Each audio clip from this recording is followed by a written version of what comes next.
Ya,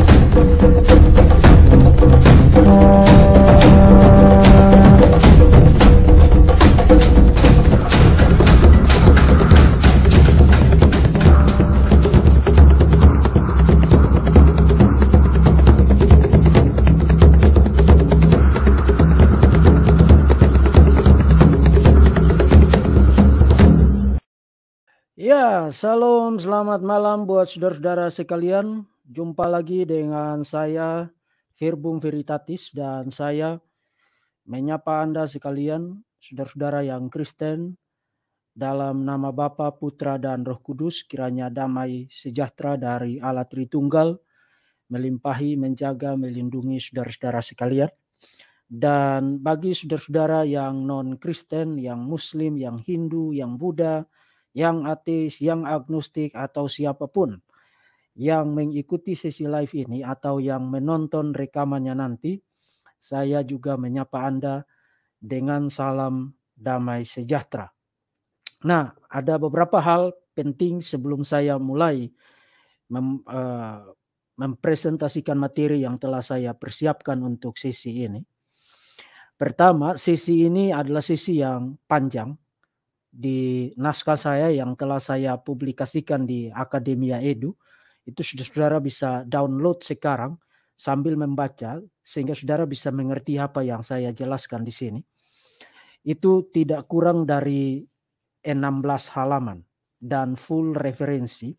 Saudara bisa perhatikan di sana sehingga saudara bisa mendapatkan dasar dan ulasan yang baik untuk topik ini, dan saudara bisa gunakan di dalam kesaksian saudara, di dalam apologetika, di dalam penginjilan, termasuk juga di dalam pekabaran Injil.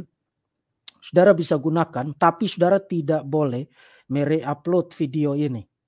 Karena video ini mengandung disclaimer yang tidak boleh dipisahkan dari isinya. Saudara boleh pelajari argumen-argumen ini, mengerti dengan baik, gunakan kata-kata saudara sendiri, lalu bikin video sendiri, video yang original dari saudara sendiri untuk bersaksi membela kekristenan di hadapan publik, khususnya dari serangan Islam.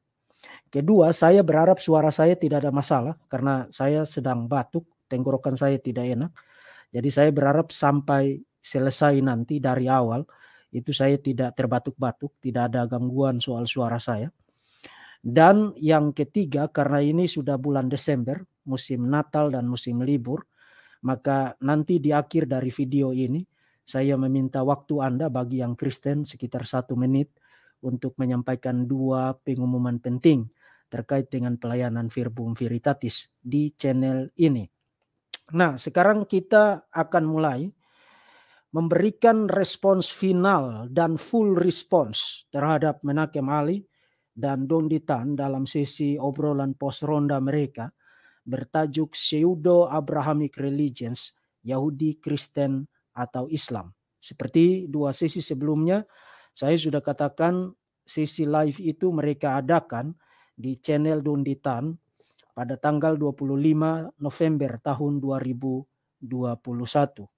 Dan juga karena Muslim sini selalu tidak fair dan selalu playing victim, berpikir bahwa mereka adalah kelinci pemakan wortel dan boneka Barbie berwarna merah muda yang tidak salah, orang lain yang salah, maka saya harus mengawali video ini memberikan disclaimer sekaligus sejumlah pokok penting. Pertama,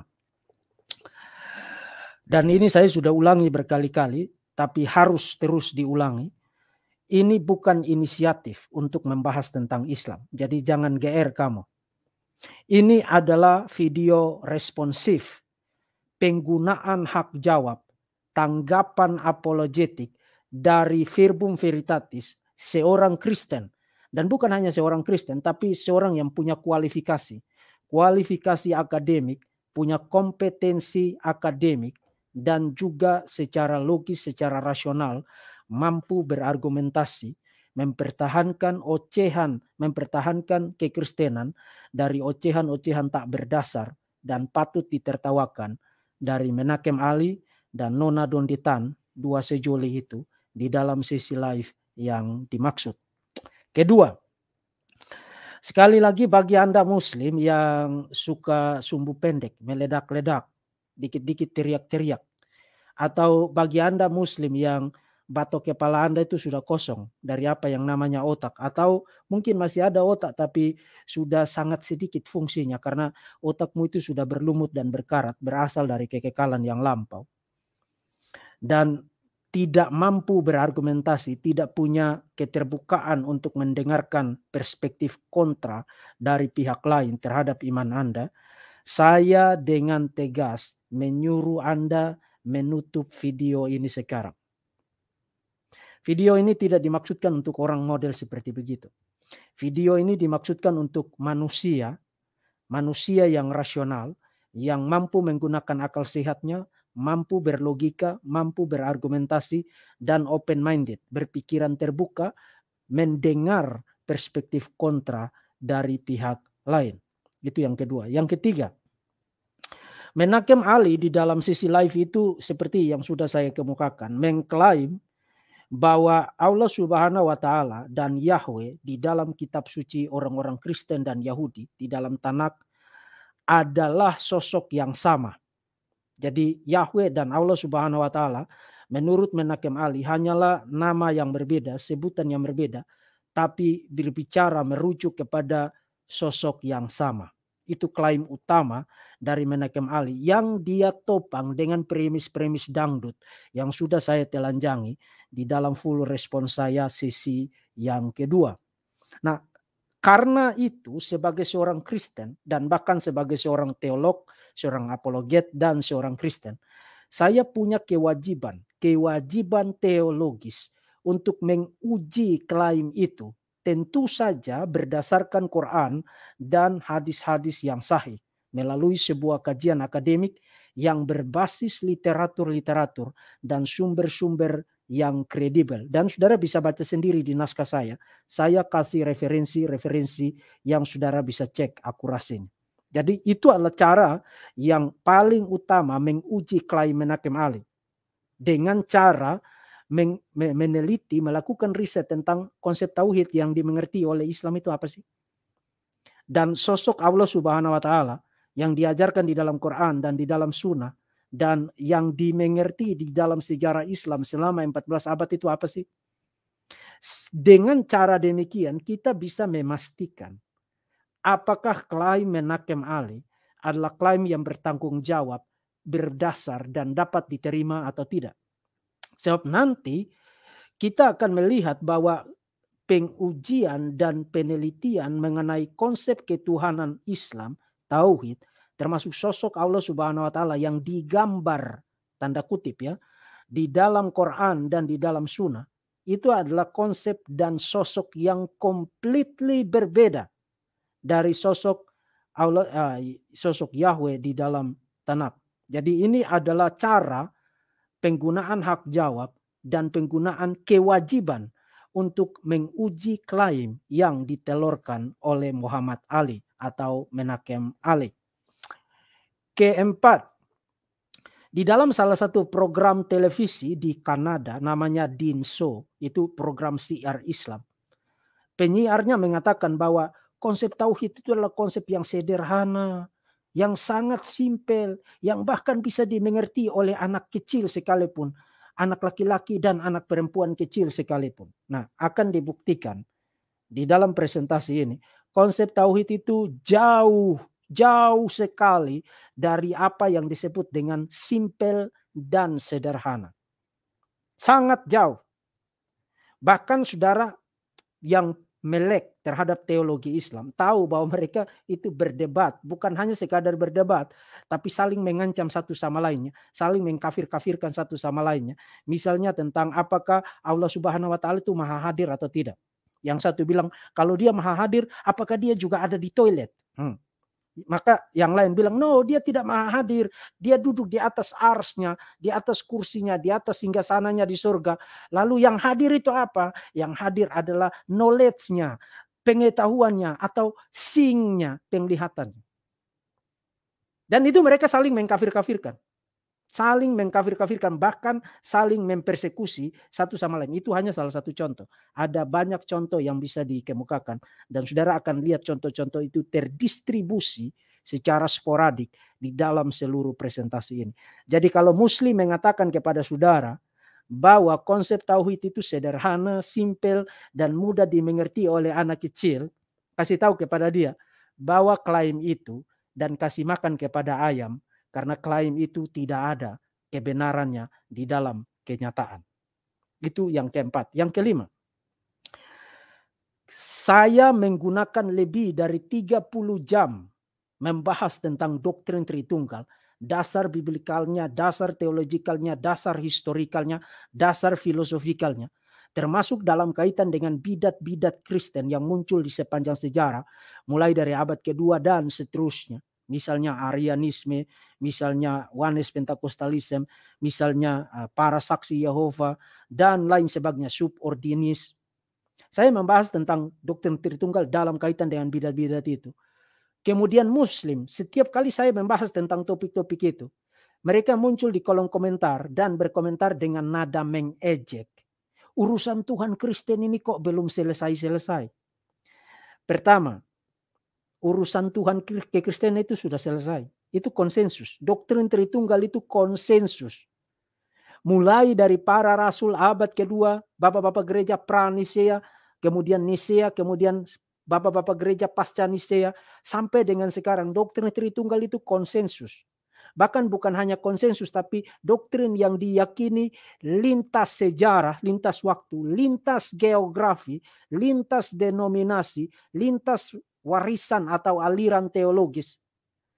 Diyakini oleh kekristenan yang ortodoks dan konservatif dan mainstream di seluruh dunia di sepanjang abad dan di sepanjang zaman. You tanya orang-orang Lutheran, percaya doktrin Tritunggal? Yes. Tanya orang-orang Reform, percaya doktrin Tritunggal? Yes. Tanya orang-orang Katolik, percaya doktrin Tritunggal? Yes. Tanya saudara-saudara yang Ortodoks Timur, Ortodoks Syria, Ortodoks Mesir, Ortodoks Yunani, Ortodoks Rusia, percaya doktrin Tritunggal? Yes. Tanya orang-orang saudara-saudara yang Pentakosta karismatik, percaya doktrin Tritunggal? Yes. Perihal doktrin Tritunggal, ketika itu tentang doktrin Tritunggal, orang-orang Kristen adalah domba-domba Kristus yang manis dan lugu. Mereka menyuarakan suara yang satu dan sama dengan nyaring tanpa ambigu. Yes, kami percaya akan doktrin Tritunggal. Jadi apanya yang tidak selesai?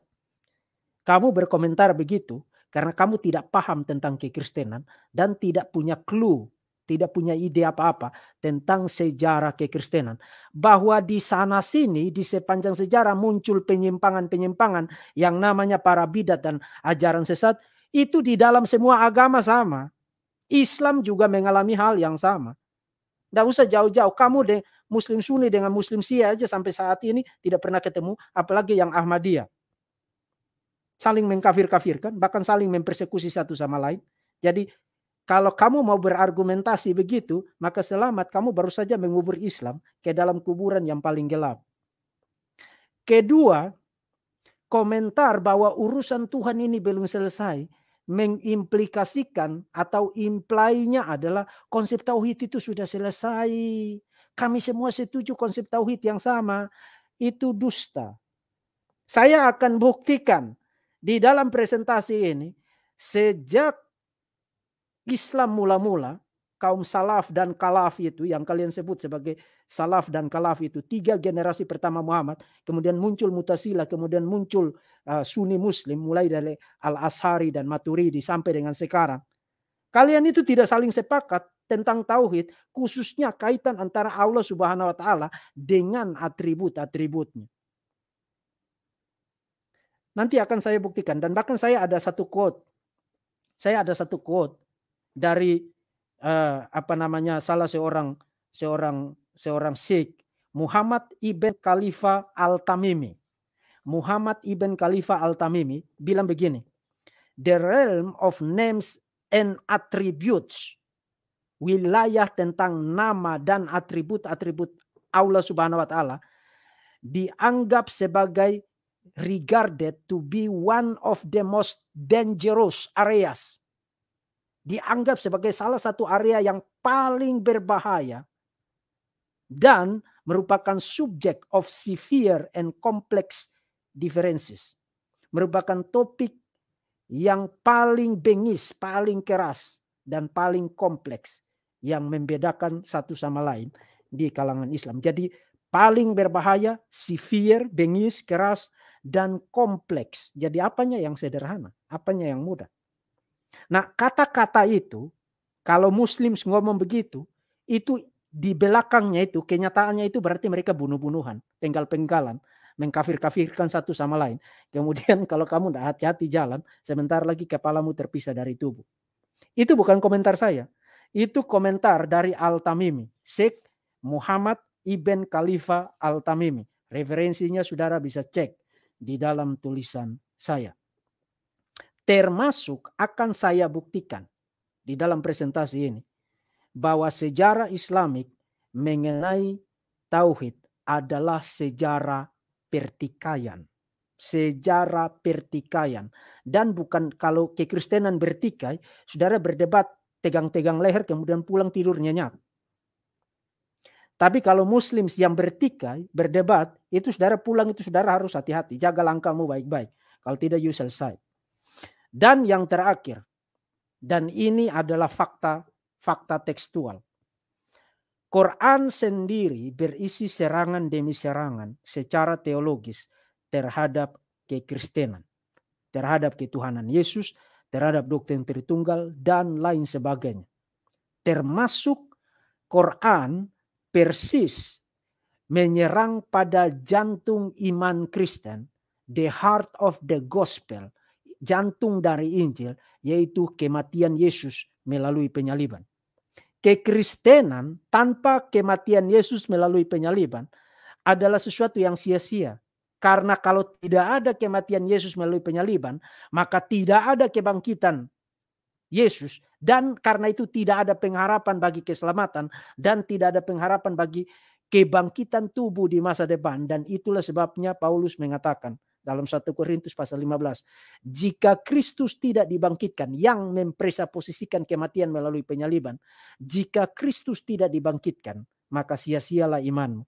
Jadi serangan Quran surat 4 ayat 157 158.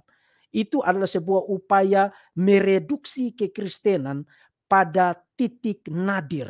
Membawa kekristenan kepada titik nadirnya. Dan saya sebagai seorang Kristen tidak akan membiarkan itu. Pertama, saya tidak percaya Quran adalah firman Tuhan. Saya juga tidak percaya Muhammad adalah nabi. Maka sebagai seorang Kristen, membaca Quran yang berisi serangan teologis demi serangan teologis terhadap kekristenan, sebagai seorang Kristen, saya wajib menggunakan hak saya untuk melakukan self-defense, pembelaan diri secara teologis dan secara argumentatif. Dan in fact, dalam kaitan dengan konsep tauhid, gara-gara konsep tauhid Islam, Muslim di sepanjang sejarah menuduh kekristenan sebagai agama politeis. Saya ada satu kutipan, saya bisa perlihatkan banyak kutipan, tapi ada satu kutipan dari Abu Amena Bilal Philips. Ini terkenal, di YouTube itu terkenal. Dia meraih gelar PhD dari University of Wales dan dia mengatakan begini, according to Islamic Unitarian concept, dalam kurung tauhid, dia kasih dalam kurung itu, Christianity is classified as polytheism. Kekristenan diklasifikasikan sebagai politeisme. Wow, itu tuduhan yang serius loh. Muslims, kamu menelurkan tuduhan yang serius terhadap agama saya, terhadap kekristenan, iman yang saya imani dan yang saya serahkan hidup saya untuk saya hidupi dengan segenap jiwa, dengan segenap kekuatan, dengan segenap akal budi, dengan segenap eksistensi saya, dan kamu menuduh saya sebagai politeis. Kemudian kamu berharap bahwa, oh, orang-orang Kristen tidak boleh ngomong tentang Islam. Kalau ngomong tentang Islam penistaan agama. Kalau ngomong tentang Islam adalah penistaan agama, maka kamu menyebut apa? Omongan-omongan Allah Subhanahu wa taala di dalam Quran mengenai Isa, mengenai kekristenan. Kamu menyebut itu apa? Dengan standar yang sama, kalau saya ngomong tentang Islam adalah penistaan agama, Allah Subhanahu wa taala telah terlebih dahulu menista kekristenan dengan menyerang ketuhanan Yesus dan menyerang doktrin Tritunggal. Dan menolak sejarah kematian Yesus melalui penyaliban. Dan bahkan Muslims di dalam literatur-literatur mereka, salah satunya yang saya quote, mengatakan karena konsep tauhid, maka kekristenan diklasifikasikan oleh Islam sebagai politeisme. Nah, kekristenan kalau memberikan respons itu tidak pakai kekerasan, tidak pakai pedang, tidak pakai ngancam-ngancam orang, tapi pakai argumentasi, pakai logika, pakai bukti, pakai data, dan itulah yang harus dilakukan oleh manusia. Manusia yang rasional di dalam dunia manusia, bukan teriak-teriak, bukan bikin kericuhan, bukan bikin kekerasan. Itu orang kalau melakukan itu dia cocoknya tinggal di dalam dunia jin-jin dan dunia genderuwo. Ini dunia manusia. Jadi mari kita menggunakan cara manusia untuk berinteraksi dan berdiskusi tentang perbedaan-perbedaan kita. Nah, dengan mengatakan demikian, saya kembali lagi mengulang-ulang lagi Muhammad Ali Menakem Ali. Silakan tantang verbum veritatis di dalam sebuah perdebatan formal. Kamu bisa memilih topik apa saja dari 3 sesi full respons saya. Ini adalah yang finalnya. Saya masih punya banyak, tapi ini karena sudah musim Natal, saya harus mengurus banyak hal, termasuk juga saya tidak ingin membuang terlalu banyak waktu hanya untuk urusan begitu. Silakan tantang saya, choose, pilih topik mana yang menurut kamu itu kamu kuat di situ. Dan kamu bisa mengalahkan verbum veritatis, bisa menyekolahkan, bisa schooling saya di dalam perdebatan itu. Silakan choose, hubungi tim saya, atur perdebatan formal secara virtual, secara online, dan ayo kita berdebat. Karena saya sudah bosan tantang kamu. Saya sudah bosan tantang kamu. Saya sudah berulang kali tantang kamu, tapi kamu ngumpet terus. Jadi silakan. Daripada kamu cuap-cuap terus, kamu diresponsi begini nanti kamu hilang. Pulang tidur, kemudian 3 minggu, 4 minggu, 1 bulan, 2 bulan, muncul lagi, kemudian ngoceh lagi. Kemudian nanti hilang. Muncul lagi, ngoceh lagi. Hal yang sama. Jadi kita ini ngulang terus. Nah, itulah yang membosankan dari kalian. Karena argumen-argumen yang sudah dihancurkan, itu kalian muncul, kemudian ulang lagi, hilang, ulang lagi, hilang, ulang lagi. Jadi pekerjaan kita itu hanya ngulang-ulang terus ketika berurusan dengan kalian. Nah, dengan poin-poin pengantar itu, sebelum saya mulai sesi utama ini, saya sebenarnya bukan sekadar mau menanggapi Menakem Ali. Tapi sesi ini dengan segenap hati dan dengan ucapan syukur kepada Allah Tritunggal yang pernah membangkitkan seorang raksasa intelektual pada abad ke-8 bernama John of Damascus. Saya mendedikasikan sesi ini sebagai kenangan, sebagai peringatan, remembrance akan legasi akbar dari John of Damascus pada abad ke-8, 13 abad yang lampau. Legasi apologetik yang akbar dari John of Damascus. Nah, kenapa saya memilih sesi ini sebagai sebuah peringatan, sebuah kenangan, mengingat legasi dari John of Damascus? Karena John of Damascus, menurut catatan-catatan sejarah, meninggal pada tanggal 4 Desember tahun 749. Jadi meninggal pada bulan Desember. Sebenarnya saya merencanakan sesi ini, saya deliver persis pada tanggal 4 Desember. Sayang sekali kesehatan saya terganggu, tenggorokan saya itu mendadak jadi dangdut. Suara saya itu parau luar biasa. Jadi saya tunda dan baru malam ini saya deliver. Sebagai seorang Kristen, sebagai seorang teolog, sebagai seorang apologet, saya mendedikasikan sebagai ucapan terima kasih atas legasi, warisan intelektual dan apologetik dari John of Damascus, sebagaimana yang akan saya perlihatkan nanti. Nah, dengan poin-poin itu, dengan poin-poin itu, di dalam sesi ini saya akan berargumentasi mulai dari John of Damascus, kemudian saya akan filling the gap dengan memberikan suplemen argumen-argumen, berargumentasi bahwa titik kelemahan terbesar dari Islam itu adalah tauhid. Nah, Muslim selama ini berpikir bahwa tauhid itu doktrin yang paling membanggakan dan itu mereka sangat luar biasa mereka bawa ke publik, memboyong itu ke hadapan publik. Justru doktrin itu adalah di Achilles heel-nya Islam. Saudara tahu kenapa saya kasih judul ini The Achilles Heel of Islam? Itu latar belakangnya ada pada mitologi Yunani. Achilles itu seorang kesatria perang, tidak terkalahkan di dalam perang. Kenapa dia tidak terkalahkan di dalam perang? Karena pada masa kecilnya, ibunya mencelupkan Achilles ke dalam sebuah sungai. Dan sungai itu memberikan dia kekuatan, memberikan dia daya, tenaga, power untuk survive. Sayang sekali, waktu Achilles itu dicelupkan, ibunya kan memegang kakinya. Jadi kakinya tidak ikut kena air sungai yang mujarab itu. Sehingga Achilles yang kuat itu, Achilles yang gagah perkasa, yang kesatria itu, kelemahannya itu ada di kakinya. Dan menurut mitologi itu, Achilles mati terkena panah pada kakinya. Jadi Achilles heel itu adalah sebuah idiom untuk bicara tentang titik kelemahan terbesar dari sebuah pandangan atau dari seseorang. Nah, apa Achilles heel? Titik kelemahan paling besar dari Islam. Tauhid. Tauhid.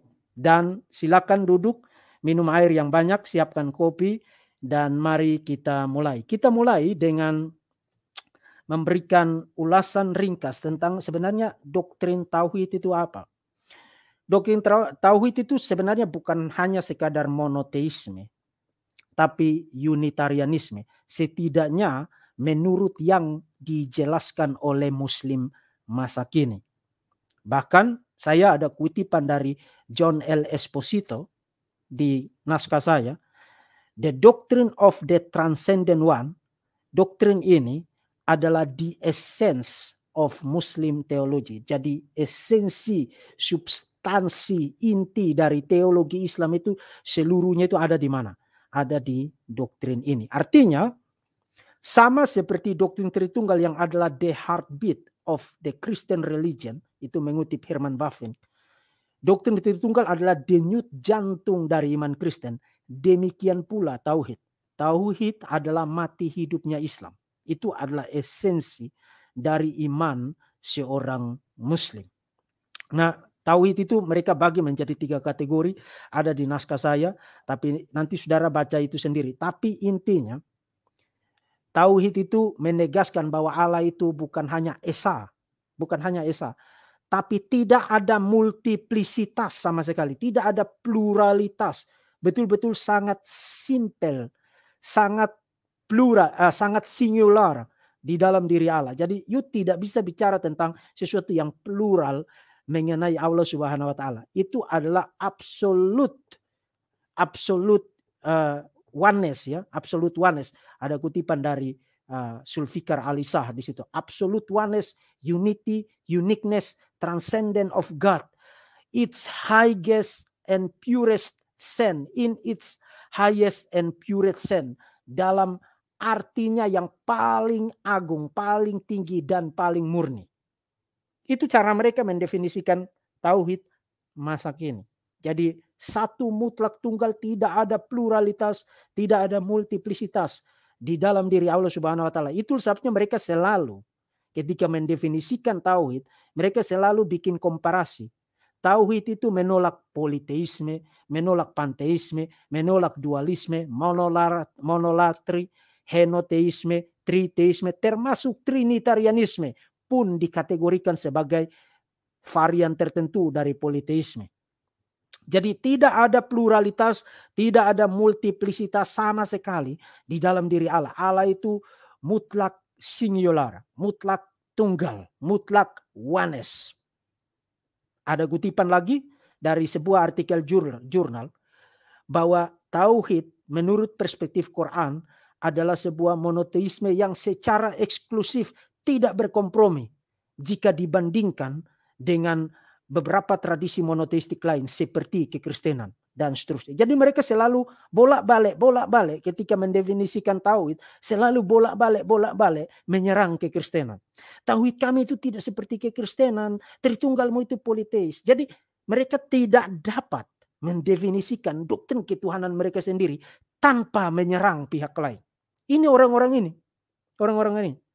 Nah, di satu sisi itu berguna sebagai bahan perbandingan dan memperjelas keunikan dari doktrin tauhid.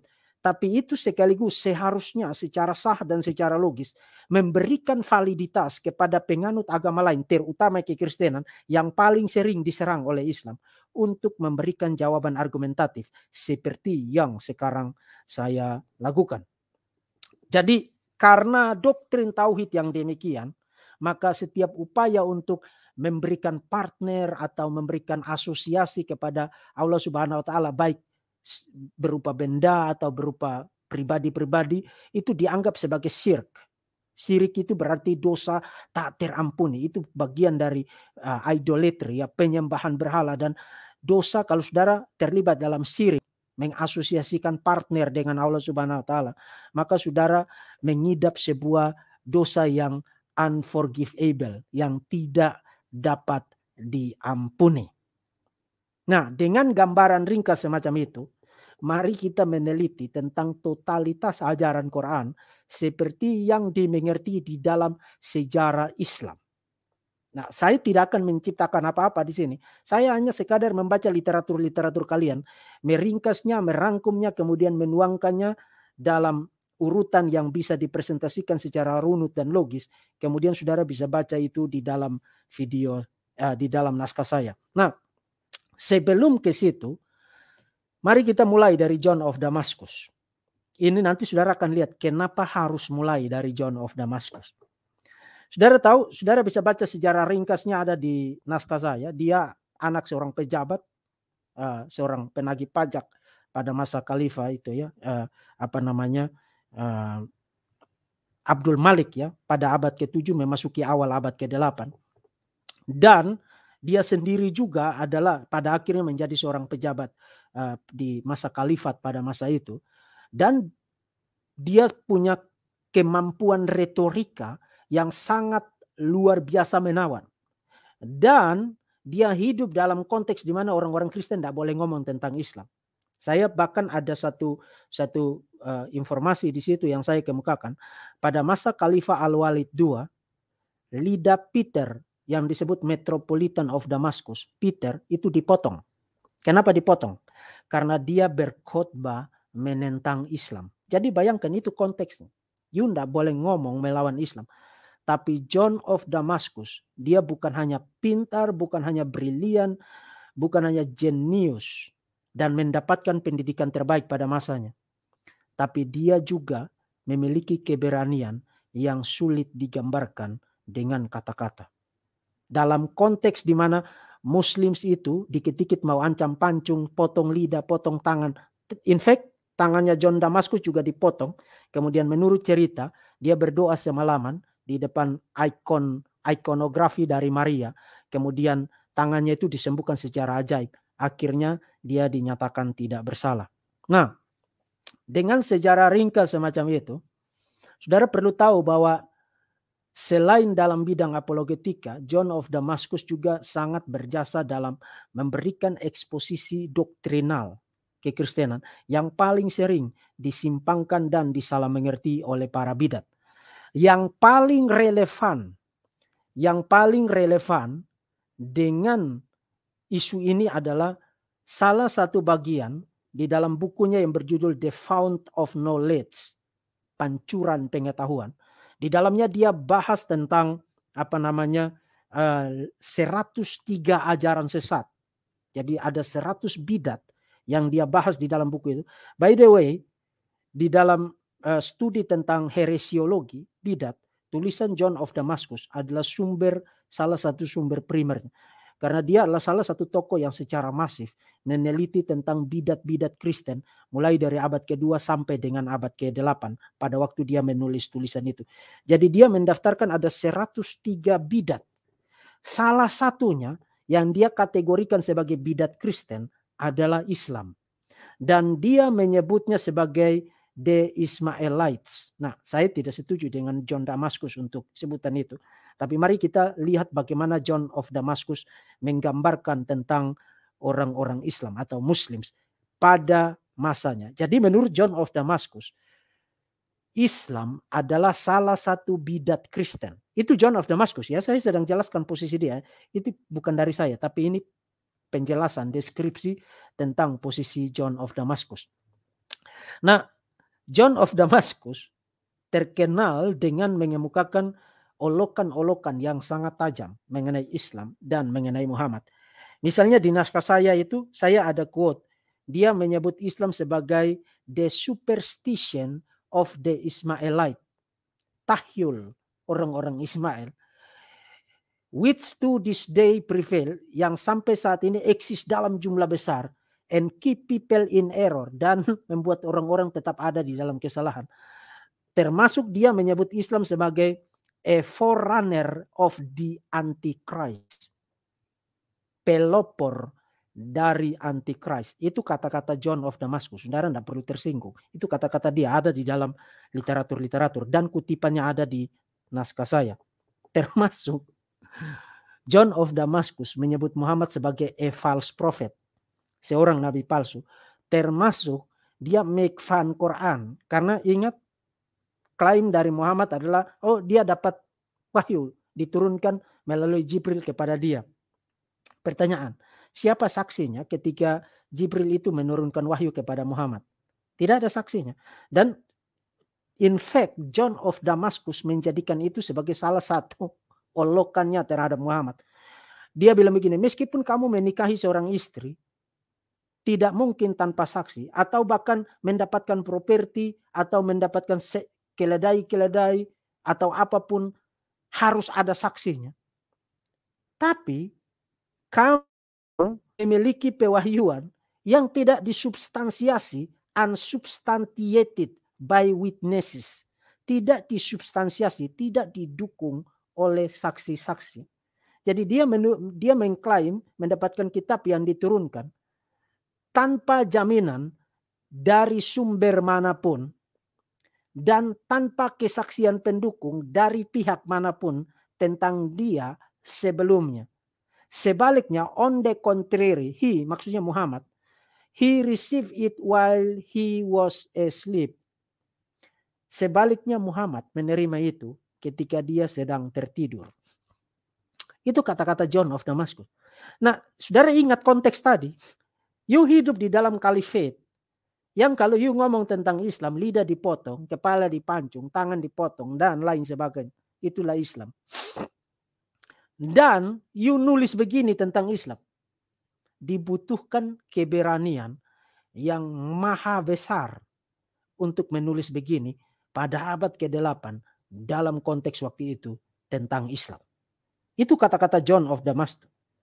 Dan karena waktu itu, kenapa dia menulis dengan sangat tajam begitu? Karena Muslim sendiri bukan hanya baru sekarang. Sejak awal pada masa hidup Muhammad sampai dengan masanya John of Damascus, terus-menerus menuduh orang-orang Kristen sebagai para penyembah berhala. Itu ada di dalam literatur-literatur sejarah tentang John of Damascus. Saya tidak menciptakan apa-apa di sini. Jadi demi menjawab tuduhan Muslim pada masanya bahwa kekristenan itu menyembah berhala karena memvenerasi salib, menghormati salib. John of Damascus bilang begini, kamu bilang kami penyembah berhala karena menghormati salib. Tapi coba pikir baik-baik. Kenapa kamu pergi ke Ka'bah itu, kemudian menggosok batu itu, dan menciumnya dan memeluknya? Kamu menyebut itu apa? Itu kata-kata John of Damascus.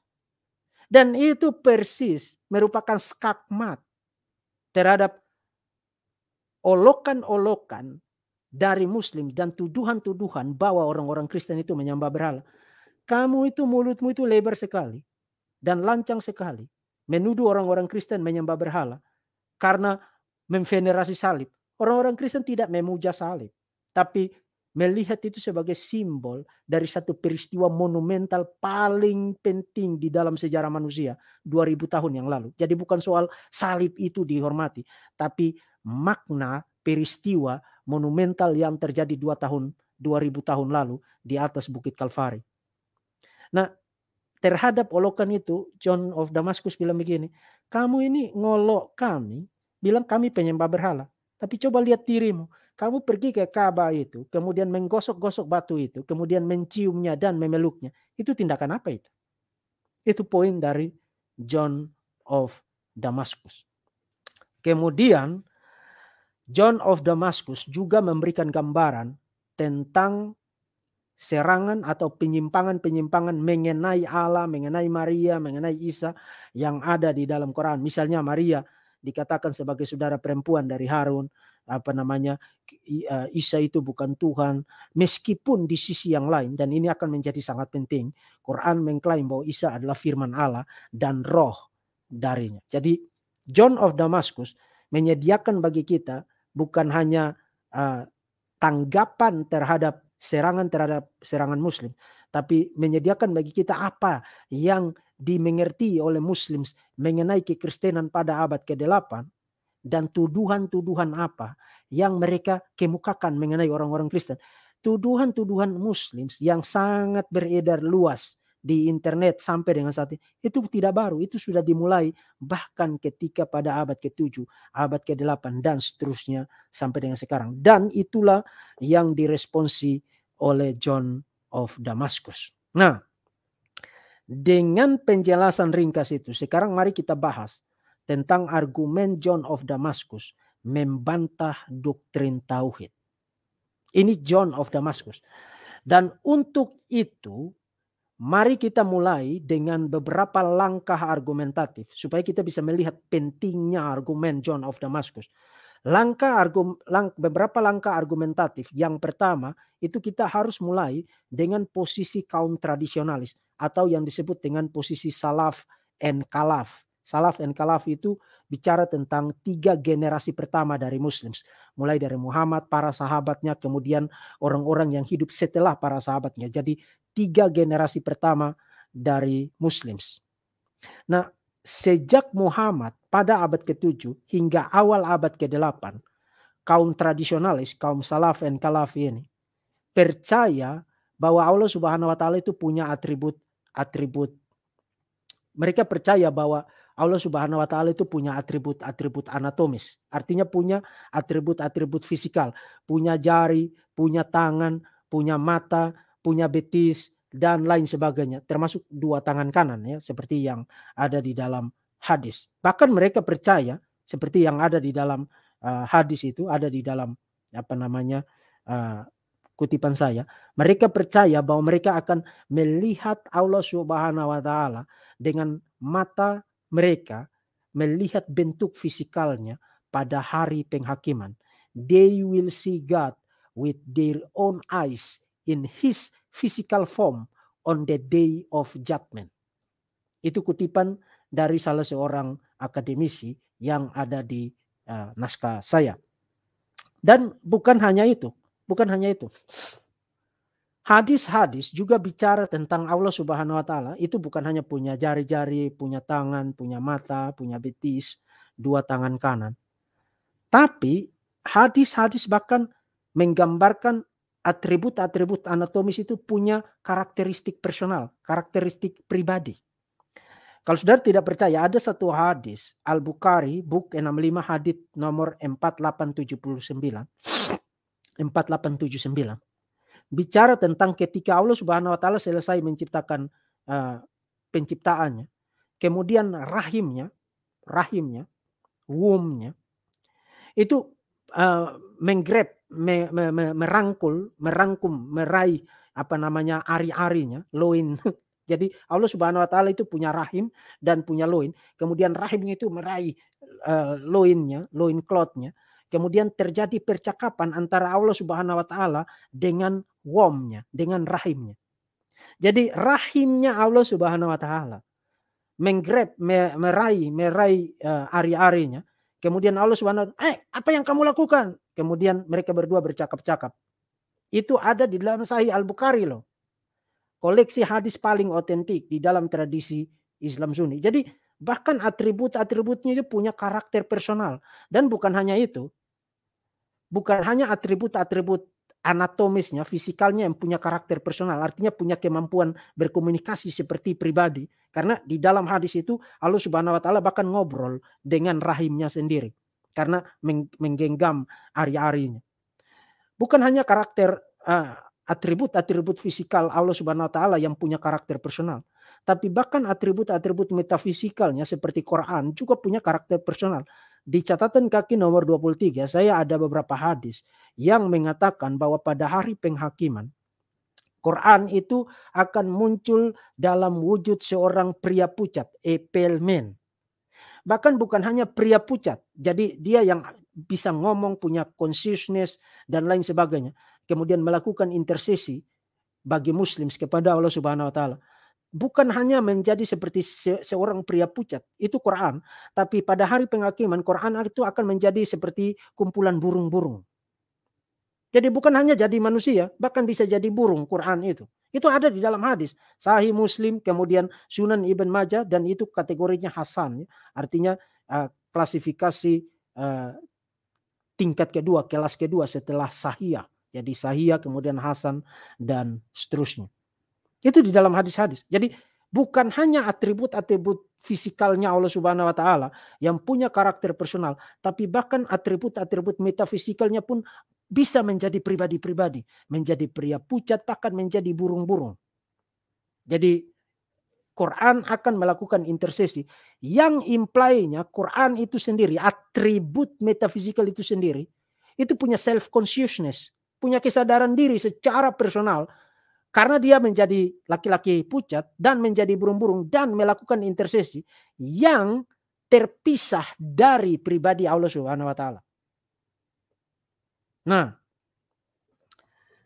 dengan demikian kita wajib bertanya, apakah posisi tradisionalis itu sesuai dengan Quran dan Sunnah atau tidak?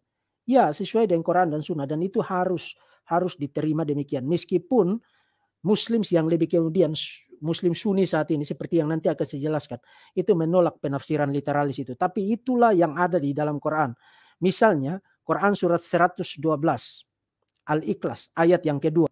Katakanlah Muhammad dialah Allah yang Esa, oke, Esa. Kemudian Allah tempat meminta segala sesuatu, itu terjemahan Kemenak RI. Nah, klausa itu kalau saudara lakukan riset, membandingkannya dengan terjemahan-terjemahan Quran, saudara akan ketemu variasi terjemahan yang luar biasa banyak. Itu saya daftarkan beberapa di situ. Kenapa mereka memberikan terjemahan yang berbeda-beda untuk klausa itu? Allah tempat meminta segala sesuatu.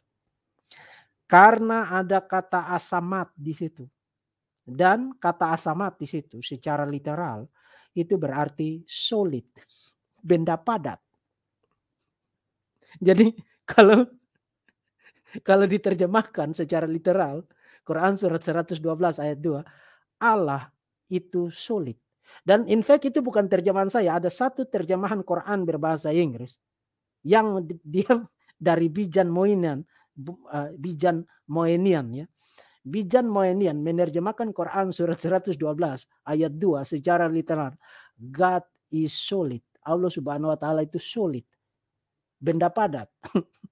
Jadi kalau dia solid dan dia benda padat, maka adalah sesuatu yang logis untuk percaya bahwa dia memiliki tangan, memiliki jari, memiliki betis, bahkan memiliki ari-ari dan rahimnya, dan bahkan bisa bercakap-cakap dengan rahimnya sendiri. Karena Quran surat 112 ayat 2, God is solid. God is solid. Nah, in fact saya bisa kasih dukungan di naskah saya itu, saya kasih dua dukungannya.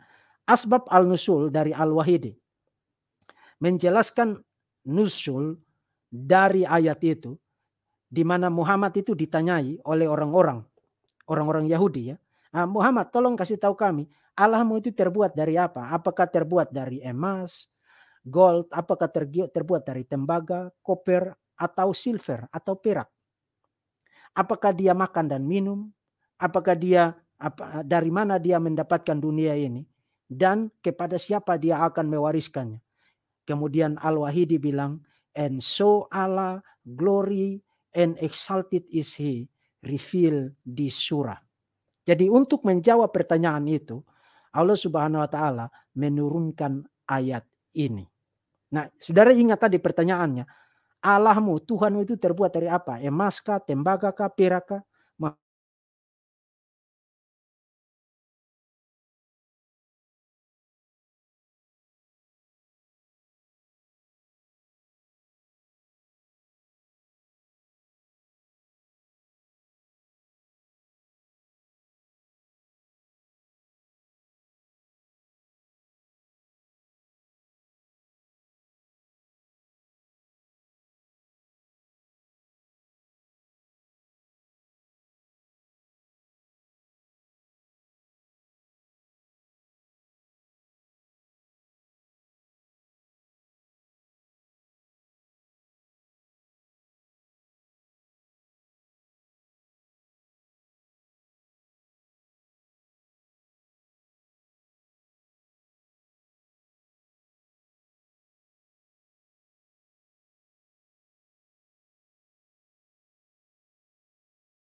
Tiba-tiba padam di sini jadi koneksi putus. Jadi Quran surat 112, sebentar saya ganti koneksi dulu.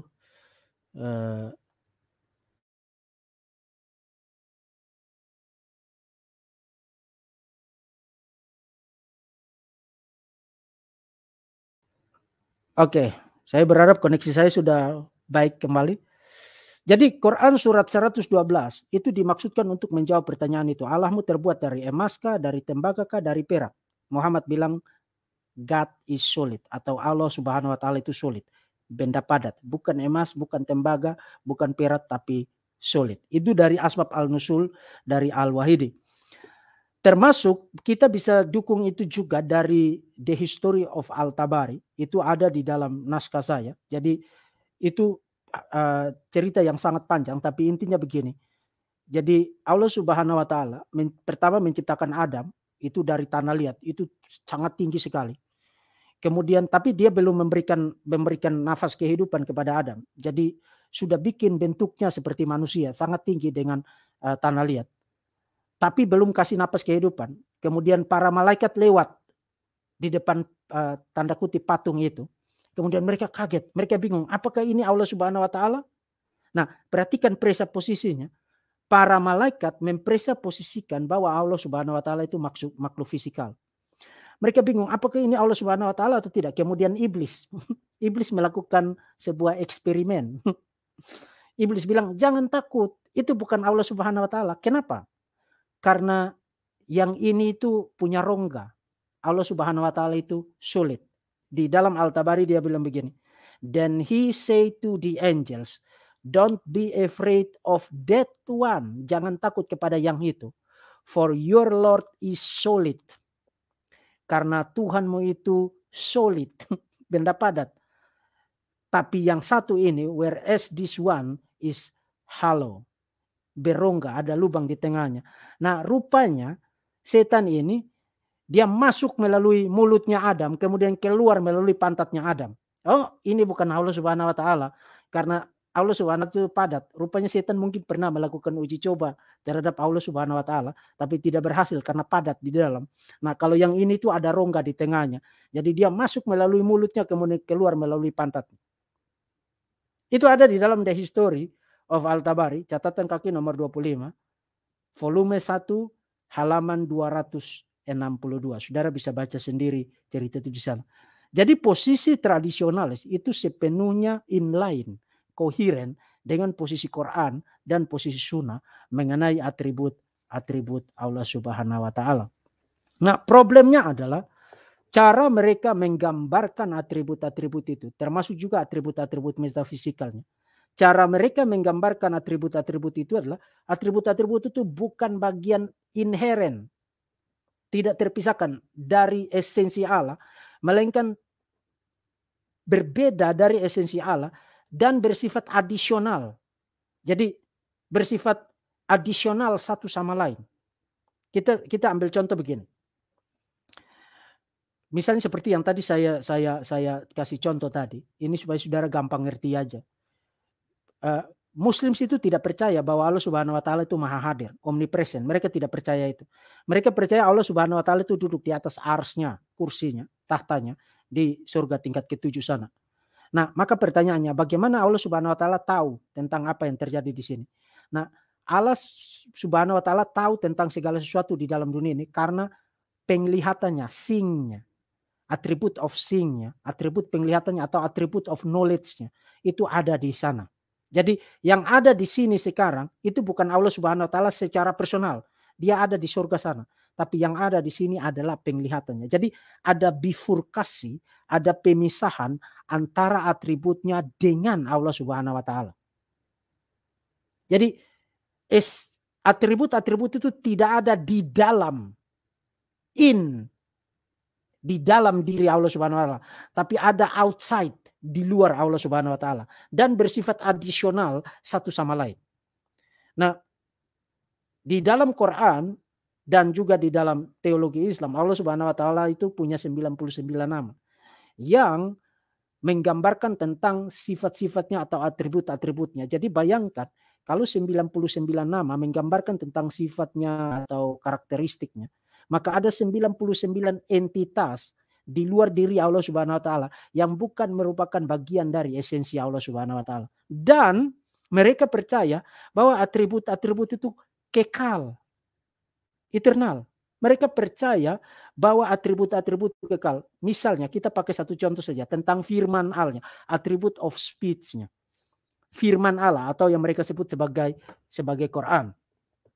Perhatikan beberapa kutipan di situ. Mereka bilang begini, the Quran was not creator, bukan pencipta, but not created either. Jadi bukan pencipta karena bukan Allah Subhanahu wa Ta'ala, tapi juga tidak diciptakan. Jadi Quran itu berbeda dari Allah Subhanahu wa Ta'ala, tapi sama seperti Allah Subhanahu wa Ta'ala, keduanya sama-sama kekal. Keduanya sama-sama kekal. Atau misalnya Al-Tabari mengatakan, the Quran is neither created nor a creator. Quran itu tidak diciptakan, tapi juga bukan pencipta. Ibn al-Mubarak, ini dari Imam al-Baihaqi. Ya. Imam al-Baihaqi menyatakan, Ibn al-Mubarak berkata, I do not say that the Quran is the creator, nor that it is created. Saya tidak bilang, saya tidak mengatakan bahwa Quran itu pencipta, juga dia tidak diciptakan. Kemudian dia bilang begini, ini Imam Al-Baihaqi. Imam Al-Baihaqi menyatakan, this is the position of the Salaf and Khalaf among the major scholars of the Hadith. Ini posisi Salaf and Khalaf. Generasi pertama, kedua, ketiga, kaum tradisionalis percaya atribut-atribut baik yang anatomis maupun yang metafisikal itu bukan merupakan bagian dari esensi Allah Subhanahu wa Ta'ala, berbeda dari Allah Subhanahu wa Ta'ala, additional to each other, additional satu sama lain, dan kekal. Nah, kalau itu posisinya, maka sekarang langkah argumentatif yang kedua adalah melihat bagaimana Muslim yang lain bereaksi terhadap posisi tradisionalis itu. Dan in fact pada abad ke-8 sampai abad ke-10 menjadi dominan di dalam sejarah Islam pandangan yang disebut dengan pandangan atau posisi Mu'tazilah. Kaum Mu'tazilah lihat kepada kaum tradisionalis, kemudian kamu percaya begitu, kamu percaya bahwa atribut-atribut itu bersifat adisional, sama-sama kekal, tapi bukan merupakan Allah Subhanahu wa taala, bukan merupakan bagian dari esensi Allah Subhanahu wa taala, maka selamat, kamu telah menjadi politeis. Jadi kaum Mu'tazilah mengklaim, menuduh bahwa kaum tradisionalis, posisi salaf dan kalaf itu sebagai posisi yang politeis. Dan memang itu politeisme. Memang itu politeisme. Karena you punya atribut-atribut yang bukan bagian inheren dari esensi Allah Subhanahu wa taala, berbeda dari Allah Subhanahu wa taala, tapi sama-sama kekal. Jadi you punya berapa entitas yang sama-sama kekal. Allah Subhanahu wa taala kekal, atribut of speech-nya kekal, atribut of life-nya kekal, atribut of seeing-nya kekal, atribut of knowledge-nya kekal, on and on, on and on. Itu politeisme. Dan itulah yang persis dituduhkan oleh kaum Mu'tazilah kepada kaum tradisionalis. Saya ada kutipan dari Esposito. The Mu'tazilah among the earliest group of thinker. Jadi kaum Mu'tazilah dari antara para pemikir yang paling awal, yang diidentifikasi dengan pendekatan rasionalis mereka terhadap doktrin-doktrin Islamik, percaya bahwa Quran itu diciptakan. Nah, jadi held that the Quran was created. Kenapa mereka percaya Quran diciptakan? Karena kalau you percaya Quran itu tidak diciptakan, maka you politeis. Ya, politeis karena Quran bukan Allah Subhanahu wa taala, Allah Subhanahu wa taala bukan Quran. Sekarang you punya setidaknya dua entitas yang sama-sama kekal. Itu sebabnya mereka dipaksa secara logis. Ingat pendekatan rasionalis mereka. Dipaksa secara logis untuk no, Quran itu diciptakan. Jadi Quran itu adalah firman Allah, diciptakan di dalam waktu, created in time for humanity. Nah, sebaliknya para lawan Mu'tazilah percaya bahwa Quran itu tidak diciptakan, dan karena itu kaum Mu'tazilah menganggap this position appears to compromise divine immutability, mengkompromikan ketidakberubahan ilahi, dan mengkompromikan divine unity itself. Artinya mereka itu politeis. Jadi kaum Mu'tazilah mengatakan kamu kalau punya pandangan begitu, pandangan tradisionalis begitu, dan celakanya itu adalah posisi dari tiga generasi terawal dari Muslim. Kamu kalau punya pandangan begitu, selamat, kamu telah menjadi politeisme. Penganut politeisme. Dan in fact mereka bukan hanya mengatakan bahwa atribut-atribut itu diciptakan. Mereka mengatakan Allah Subhanahu wa taala itu tidak punya atribut sama sekali. Tidak punya atribut sama sekali.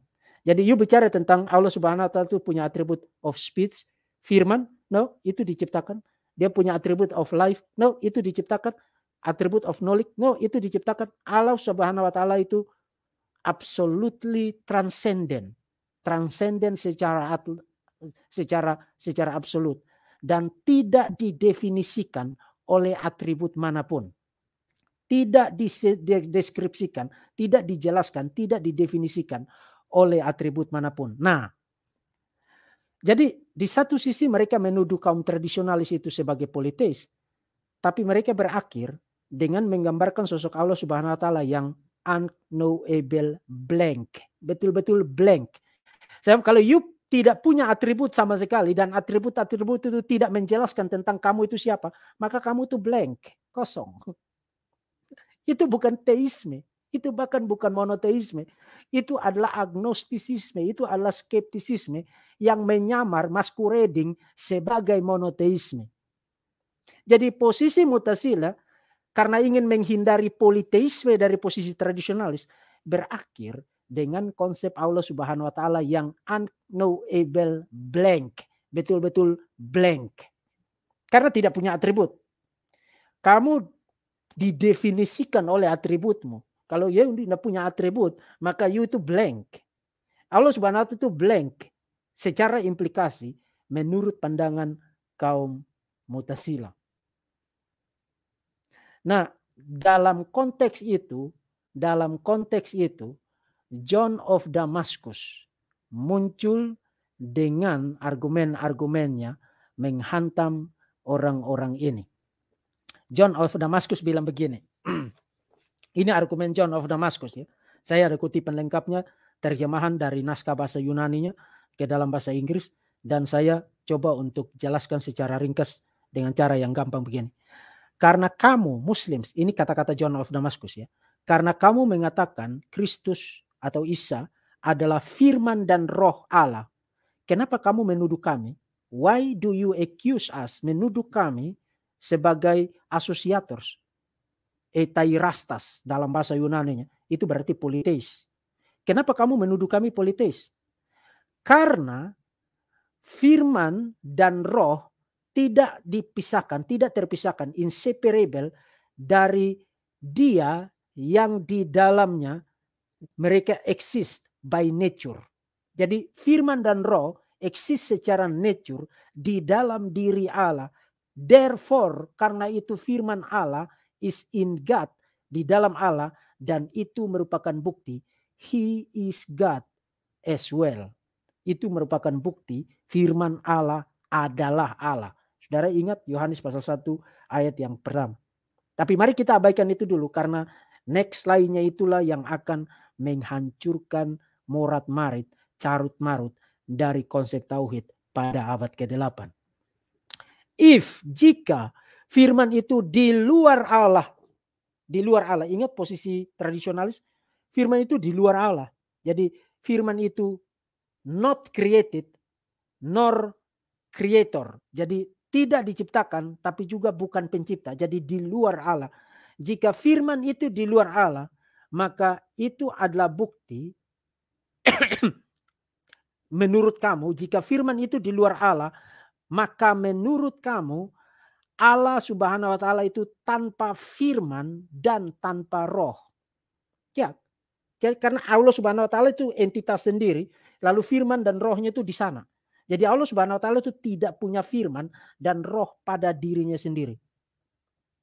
Consequently, secara konsekuensi, dengan menghindari asosiasi akan partner dengan Allah, kamu telah memutilasi dia.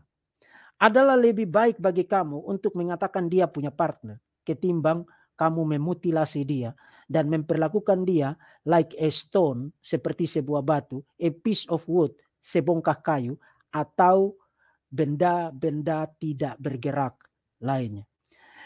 Since karena kamu secara salah menuduh kami sebagai associators politeis, kami membalikan itu dengan menyebut kamu koptas. Koptas itu mutilator of God.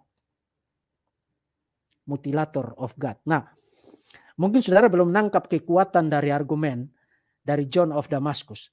Tapi saya akan kasih beberapa komentar yang saudara akan lihat. Ini argumen yang sangat brilian dan sangat damaging.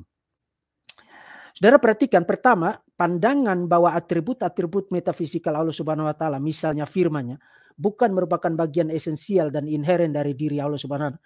Memang tidak lain adalah pandangan politeis. Itu politeis.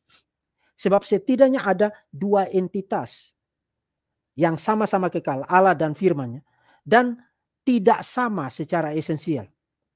Nah, jadi kalau you punya dua entitas yang sama-sama kekal, firman itu tidak ada di dalam diri Allah Subhanahu wa taala, maka Allah Subhanahu wa taala itu sebenarnya kamu sedang ngapain? Itu yang disebut sebagai mutilator. Jadi dengan berpandangan Quran, firman Allah bukan Allah tapi tidak diciptakan, Muslim sebenarnya sedang memutilasi Allah Subhanahu wa taala, karena mereka sedang mengatakan Allah Subhanahu wa taala itu without word and without spirit.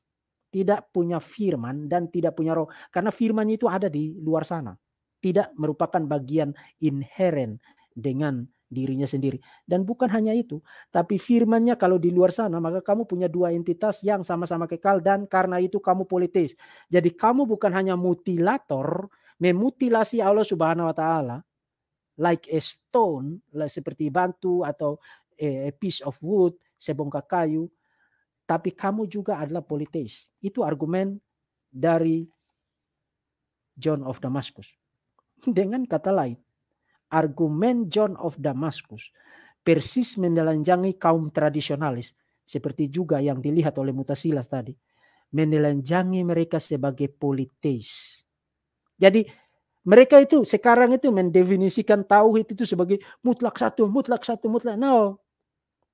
Bagaimana mutlak satu? Apanya yang mutlak satu? Apanya yang mutlak satu? Karena posisi itu sudah ditelanjangi oleh John of Damascus abad ke-8 sebagai politisme, dan bukan hanya John of Damascus, kaum Mu'tazilah juga melihat implikasi itu. Kamu aja yang buta untuk tidak melihat implikasi itu. Itu adalah hardcore polytheism, itu heavyweight polytheism, dan yang pasti bukan monoteisme, apalagi monoteisme yang unitarianistik. John of Damascus telah menghancurkan posisi itu pada 13 abad yang lampau. Kedua, bifurkasi pemisahan antara Allah dan firman-Nya termasuk atribut-atribut menjadikan Allah yang tanpa atribut sama sekali. Saudara ingat tadi implikasi dari pandangan Mu'tazilah adalah kalau kita percaya ada atribut-atribut ini dan sama-sama kekal tapi bukan Allah Subhanahu wa Ta'ala, maka itu politeis. Jadi mari kita tolak semua atribut-atribut itu. Itu yang John Damascus bilang. Kamu memutilasi Allah Subhanahu wa Ta'ala, memutilasinya dari atribut-atributnya dan memperlakukannya like a stone, seperti sebongkah batu, like a piece of wood, seperti sepotong kayu, and some inanimate object, dan objek-objek tidak bergerak lainnya. Jadi posisi tradisionalis sampai kepada posisi Mu'tazilah itu dihancurkan oleh John of Damascus sebagai posisi politeisme, sekaligus kalau you menerima klaim dari kaum Mu'tazilah, yang you sembah adalah a dumb idol, berhala yang bodoh, karena dia tidak punya apa-apa, bahkan totally blank, unknowable blank yang sama sekali tidak bisa dikenal. Itu argumen dari John of Damascus. Jadi sekali lagi John of Damascus sudah menghancurkan dua varian konsep tauhid itu pada abad ke-8. Nah, memang sejak saat itu Islam terus bertahan dan mengulang-ulang klaim tentang tauhid dengan harapan bahwa orang tidak pernah tahu tentang John of Damascus, orang tidak pernah punya pengetahuan yang cukup untuk menganalisis. Plus karena mereka suka ngancam-ancam. Kalau kamu bicara tentang Islam tidak boleh. Kalau mereka yang bicara tentang agama lain boleh. Jadi Islam terus bertahan, tapi bertahan dengan apa yang saya sebut sebagai fatal wound, luka yang mematikan. Dan fatal wound itu sudah ditancapkan oleh argumen dari John of Damascus 13 abad yang lampau di Achilles heel-nya Islam, tauhid. Dan itu bahkan bisa dibuktikan. Saudara tahu saat ini, posisi Muslim Sunni saat ini, itu adalah posisi revisionis. Mereka merevisi pandangan mereka. Bukan hanya tentang tauhid, tapi juga tentang firman Allah, status Quran. Merevisinya menjadi satu pandangan yang completely berbeda dari pandangan tradisionalis dan juga pandangan Mu'tazilah. Dan dua revisi itu saudara tahu diakibatkan oleh apa? Diakibatkan oleh argumen mematikan dari John of Damascus. Jadi John of Damascus memaksa Muslims untuk merevisi pandangan mereka tentang firman Allah dan merevisi pandangan mereka tentang hubungan antara Allah Subhanahu wa Ta'ala dan atribut-atributnya seperti yang diimani oleh Muslim Sunni saat ini. Saya akan bahas dua revisi teologis itu, dimulai dari revisi tentang firman Allah. 100 tahun setelah John of Damascus, Ahmad ibn Hanbal, dia adalah pendiri dari salah satu madhab ya, aliran jurisprudensi di dalam syariah Islam. Muslim Sunni itu punya 4 aliran jurisprudensi. Salah satunya adalah Hanbali. Ahmad bin Hanbal mengatakan bahwa ketika Quran menyebut Isa sebagai firman dan roh darinya, itu tidak berarti bahwa Isa adalah firman dan roh darinya, tapi Isa adalah produk dari kun. Produk dari kun. Jadilah. Itu dia mengutip dari beberapa surat ayat Quranik yang lain. Tapi intinya lah Ahmad bin Hanbal karena sadar bahwa kalau kita menyebut Isa sebagai firman Allah dan roh darinya, maka harus menerima kesimpulan dia adalah Allah. By nature, secara esensi. Karena dia adalah firman Allah. Karena dia tidak diciptakan. Nah, maka demi menghindari implikasi itu, Ahmad bin Hanbal, gara-gara argumen dari John of Damascus, bilang, sekarang kita tidak bilang begitu lagi. Waktu Quran surat 4171 mengatakan Isa adalah firman dan roh darinya, itu bukan berarti dia adalah firman dan roh darinya, tapi dia adalah hasil ciptaan, produk dari kun fayakun, jadilah maka jadilah. Maka Isa disebut sebagai firman-Nya. Nah, argumen revisionis itu, karena John of Damascus sudah meninggal, maka saya akan memberikan 6 argumen untuk menguburkan revisi dari Ahmad ibn Hanbal. Pertama, jadi saya akan kasih 6 argumen membantah revisi akibat menghindar dari dari kekuatan mematikan argumen dari John of Damascus. Saya akan kasih 6 argumen. Pertama, ekspresi kun fayakun, jadilah maka jadilah, di dalam sejumlah ayat Quranik itu sebenarnya kutipan.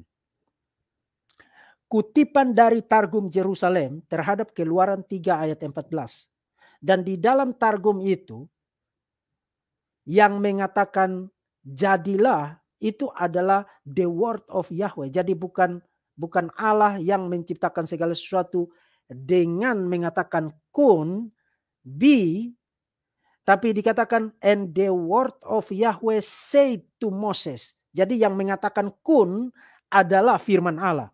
Firman Allah yang mengatakan be, kun. Dengan kata lain, ayat-ayat Quranik yang mengasosiasikan kun dengan Allah Subhanahu wa taala telah memodifikasi sumber kutipannya, yaitu Targum Jerusalem mengenai Keluaran 3 ayat yang ke-14. Jadi di dalam Targum, firman Allah itu bukan produk dari kun, bukan. Sebaliknya, firman Allah itu, the word of Yahweh itulah yang ngomong kun. Ahmad bin Hanbal perlu belajar tentang Targum. Sumber yang darinya Quran mendapatkan kun fayakun. Itu bukan sesuatu yang tidak bisa dibuktikan. Itu ada di dalam Targum Yerusalem untuk Keluaran 3 ayat yang ke-14. Kedua, Quran surat 4 ayat 171 itu tidak mengatakan bahwa Isa disebut firman Allah karena dia diciptakan dengan kun. No. Ayat Quranik itu sekadar mengatakan Isa adalah firman, kalimatuhu, firmannya dan roh darinya. Tidak dikatakan Isa adalah disebut firman karena dia diciptakan melalui bi. Sama sekali tidak mengatakan demikian. Dengan kata lain, kalau Ahmad bin Hanbal benar bahwa Isa disebut firman Allah karena dia adalah produk dari kun, maka sebenarnya siapa yang lebih pintar berkomunikasi? Ahmad bin Hanbal. Dengan kata lain, kalau Ahmad bin Hanbal benar, maka Allah Subhanahu wa taala bukanlah sosok komunikator yang benar, dan Quran bukanlah kitab yang clear, a clear book seperti klaim berulangnya di dalam Quran. Itu kedua. Ketiga, tafsiran Ahmad bin Hanbal bertentangan dengan sunnah. Jelas di dalam sunnah, firman Allah digunakan bagi Isa sebagai gelar, sebagai titular, sebagai nama. Bukan karena dia adalah produk dari kun. Misalnya saya ada banyak sekali hadis di situ. Sahih Al-Bukhari, kemudian Sahih Muslim, Jami' At-Tirmidzi, Sunan Ibn Majah. Mengatakan bahwa pada hari penghakiman orang-orang itu menjadi khawatir. Kemudian mereka mencari intercessor.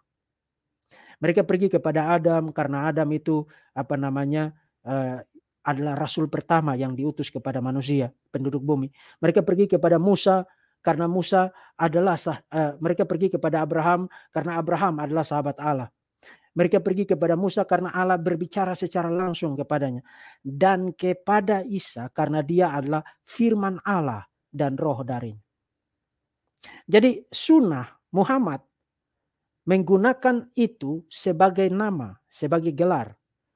Muhammad tidak mengajarkan bahwa Isa disebut firman Allah karena dia adalah produk dari kun.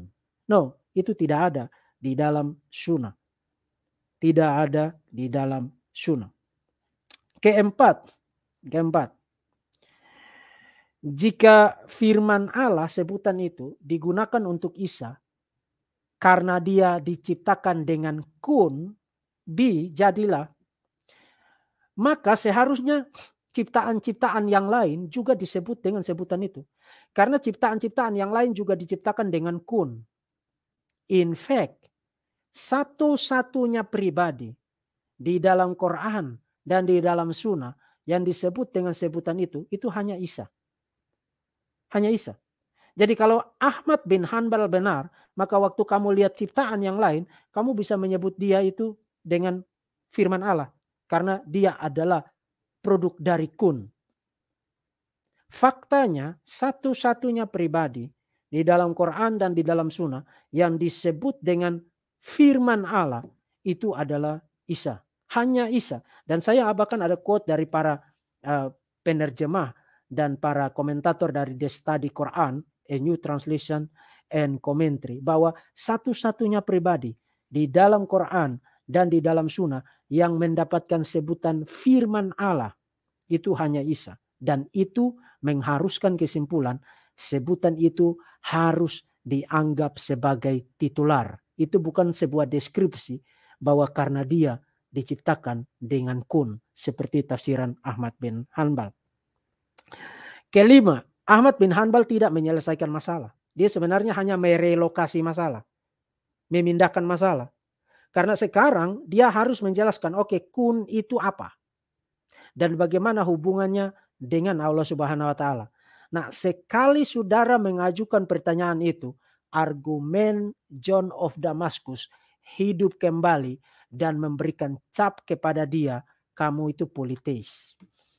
Ya, karena kalau kun itu kekal dan tidak diciptakan, tapi bukan Allah Subhanahu wa taala, maka sekarang kamu punya dua hal, dua entitas yang sama-sama kekal. Dan itu tidak monoteisme, itu bahkan bukan unitarianisme, itu politeisme. John of Damascus hidup kembali setiap kali orang menganut pandangan Ibn Hanbal. Dan bahkan Muslim semasa kini kalau ditanya kenapa Isa disebut sebagai firman Allah dan spirit, roh darinya. Oh, itu karena dia diciptakan oleh kun. Selamat, kamu politeis. Kamu politeis. Kamu tidak monoteis. Kamu politeis. Keenam, dan ini adalah ironis, sesuatu yang sangat ironis. Ironisnya itu begini. Ironisnya adalah Quran surat 4 ayat 171 dimaksudkan untuk menyerang ketuhanan Isa. Tapi karena Muhammad tidak paham apa-apa, dia menggunakan gelar firman Allah dan roh darinya untuk Isa. Itu gelar yang mempunyai presaposisi keilahian. Saudara ingat kan 1 ayat 1? Pada mulanya adalah firman. Firman itu bersama-sama dengan Allah. Dan firman itu adalah Allah. Itu gelar keilahian. Karena dia tidak paham apa-apa, dia gunakan gelar itu bagi Isa. Sambil pada saat yang sama ingin menolak ketuhanan Isa. Dan itulah letak ironinya. Dengan kata lain. Quran surat 4 ayat 171 berkontradiksi dengan dirinya sendiri. Karena dia memaksudkan ayat itu untuk menolak ketuhanan Isa. Sambil pada saat yang sama mengafirmasi keilahian Isa dengan menggunakan gelar firman bagi Isa. Jadi ayat itu bersifat self-refuting, self-defeating, menolak dirinya sendiri, menghancurkan dirinya sendiri. Itu 6 argumen membantah Ahmad bin Hanbal. Dan bukan Ahmad bin Hanbal saja, tapi itu tafsiran Muslim Sunni sedunia saat ini mengenai gelar firman Allah bagi Isa Al-Masih di dalam Quran surat 4 ayat 171. Nah, kemudian sekarang kita pindah kepada poin yang kedua.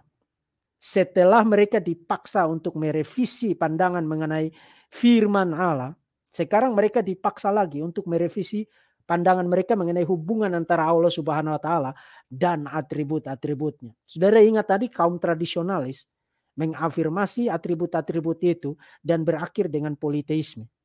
Kaum Mu'tazilah bilang, kita ini tidak mau jadi politeis, jadi mari kita buang saja atribut-atribut itu. Mereka berakhir dengan unknowable blank, betul-betul blank, memutilasi Allah Subhanahu wa taala dari atribut-atributnya. Nah, bagaimana dengan upaya untuk menjembatani karut-marut itu?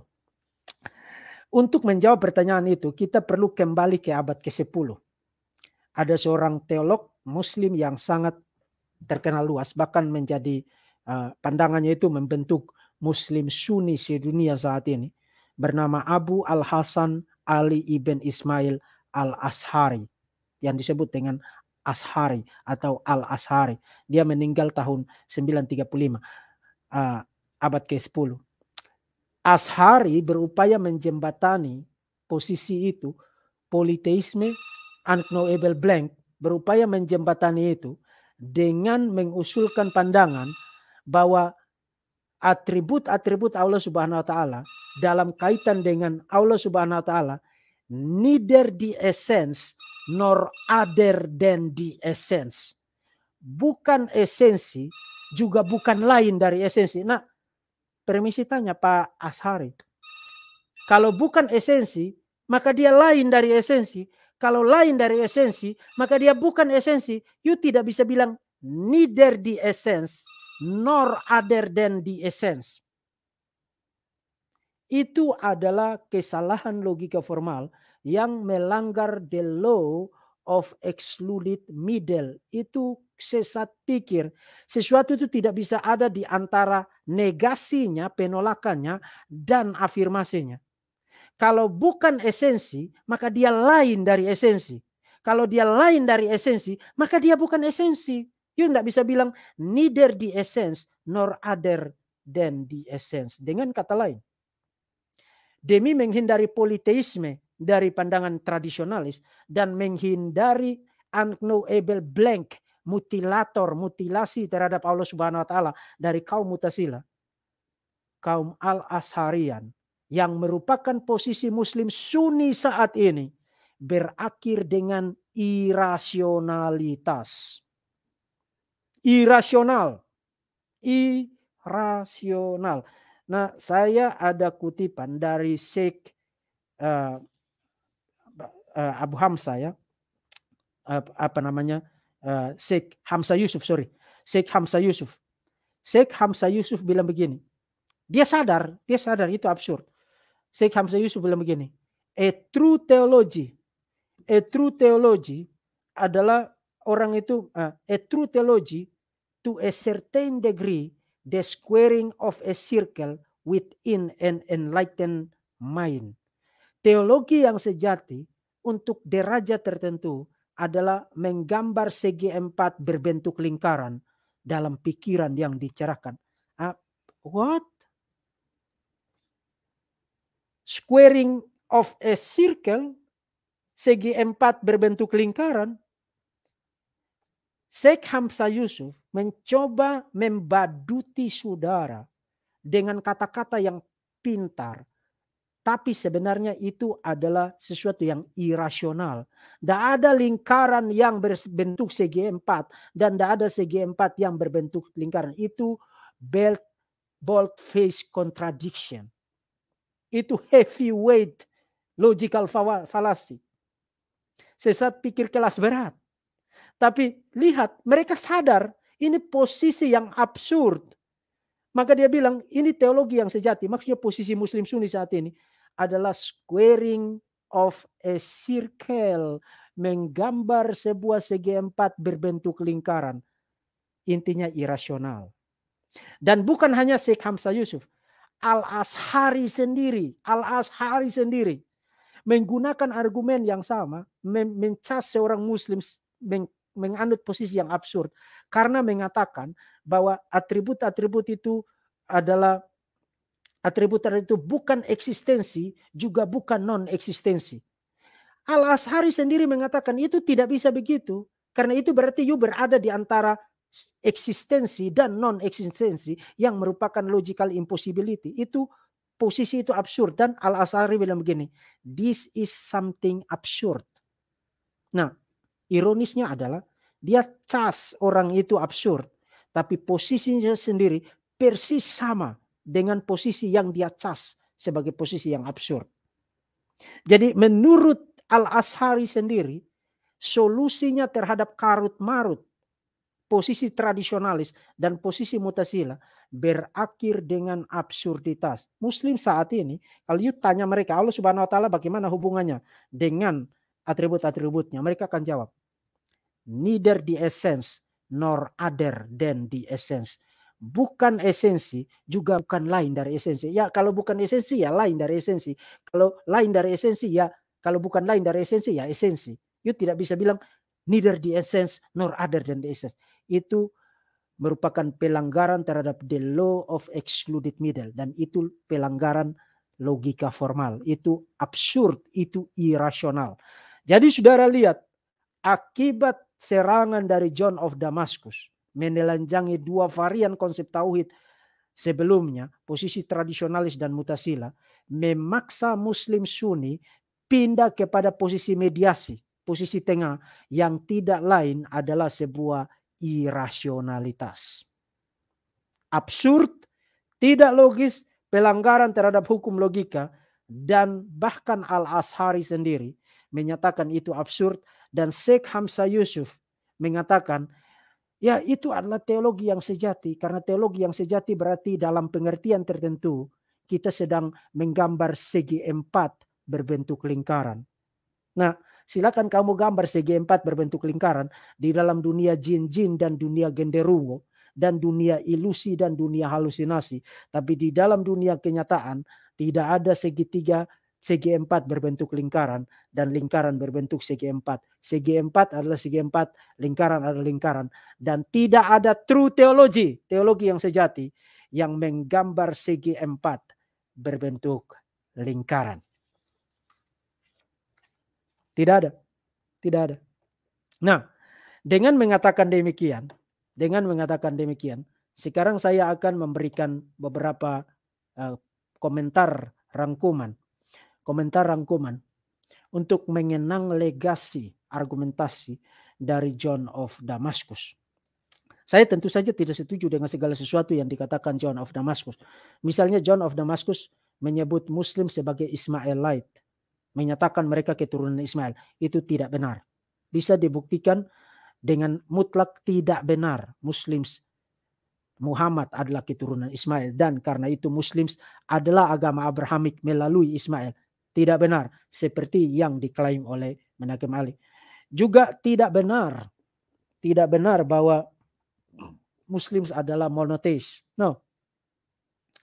Tidak benar. Meskipun itu definisi mereka dan itu jualan mereka dan itu klaim mereka bahwa mereka monoteis, tapi ajaran total Quran dan Sunnah memperlihatkan bahwa konsep ketuhanan mereka itu self-refuting, self-contradictory, menolak dirinya sendiri, berkontradiksi dengan dirinya sendiri, dan self-defeating, menghancurkan dirinya sendiri, dan memimpin kepada tiga implikasi, either kepada politeisme, posisi tradisionalis, atau kalau you mau menghindar dari politeisme, you jatuh kepada posisi mutasila, yang menghasilkan sosok Allah Subhanahu wa taala yang unknowable, blank, betul-betul blank, memutilasi Allah Subhanahu wa taala, atau jatuh kepada posisi Sunni masa kini, posisi yang irasional, neither the essence nor other than the essence. Itu irasionalitas, itu sesat pikir, itu tidak logis dan tidak masuk akal sehat.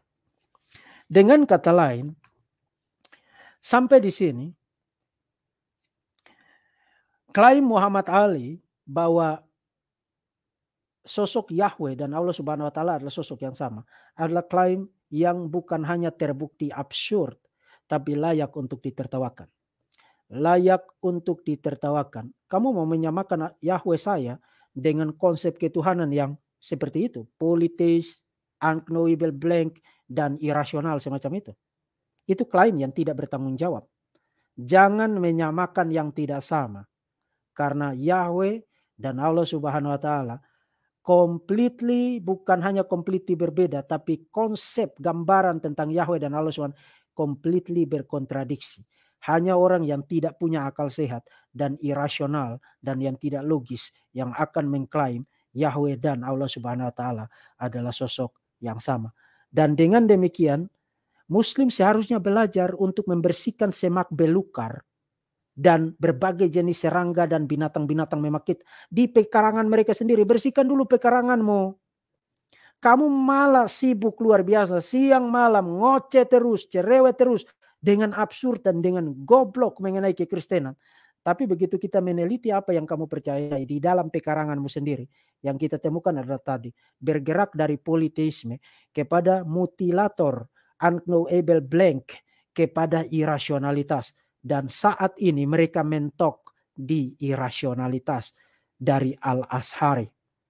Dan yang terakhir, orang-orang Kristen harus rajin, harus melek akan ajaran Islam supaya kamu jangan dibohongi, jangan dibodohi oleh jualan-jualan dan propaganda tidak berdasar seperti yang dilakukan oleh Menachem Ali dan kroni-kroninya. Nah, mengakhiri presentasi ini, saya ingin mempresentasikan sebuah pesan pastoral bagi orang-orang Kristen, termasuk juga bagi siapa saja yang menonton presentasi ini.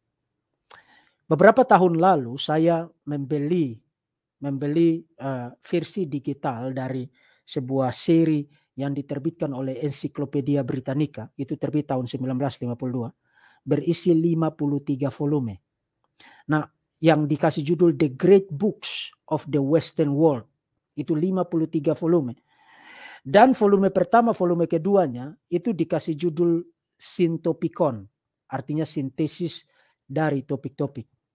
Dan kalau saudara baca Syntopikon itu, entry tulisan paling panjang di dalam Syntopikon itu adalah tulisan tentang Allah.